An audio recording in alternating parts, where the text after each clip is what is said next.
Nagbabala ang Commission on Elections na posibleng kasuhan ang mga kandidatong nagsinungaling sa kanilang Statement of Contributions and Expenditures o SOSE. Yan ang ulat ni Luisa Erispe.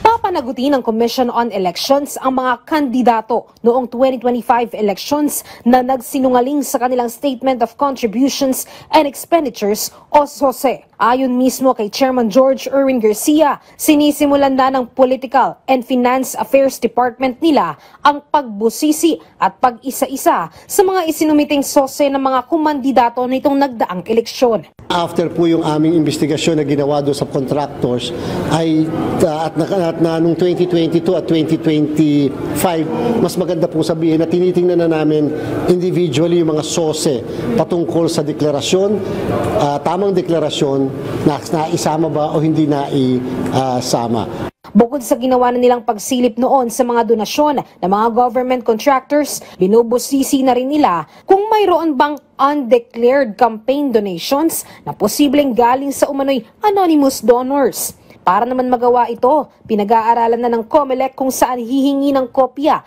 ng Statement of Assets, Liabilities and Net Worth o SALN ng mga kandidato. Pinag-aaralan na po namin kung paano yung request na gagawin.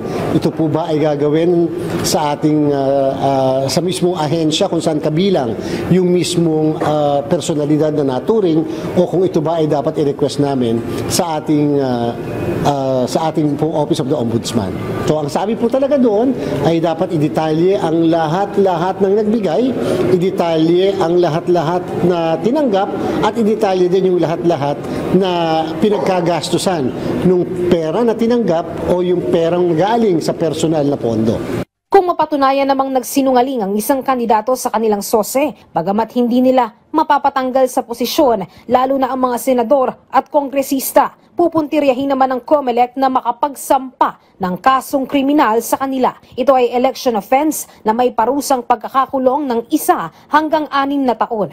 Wala pong pinagkaiba doon sa election offense na 1 to 6 years imprisonment. At syempre, kung mali po yung informasyon, yan nga po ay perjury din.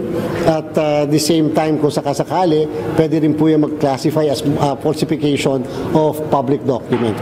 Nagpaalala naman ng COMELEC sa mga kandidato, maging maingat at siguraduhing totoo at tama ang inilalagay sa SOSE, lalo na sa mga susunod pang eleksyon. Paki-review mabuti, patingnan sa ating pong mga accountant, sa ating pong mga abogado, kung tama yung ating deklarasyon. Lalo na yung mga prohibited na hindi pwedeng magbigay ng donasyon, at the same time, yung pong mga excess na donasyon, at the same time, yung mga pangalan na dapat ay nakasulat, entities man, korporasyon, individual na nakasulat, doon sa Statement of Contributions and Expenditures. Luisa Erispe para sa Pambansang TV sa Bagong Pilipinas.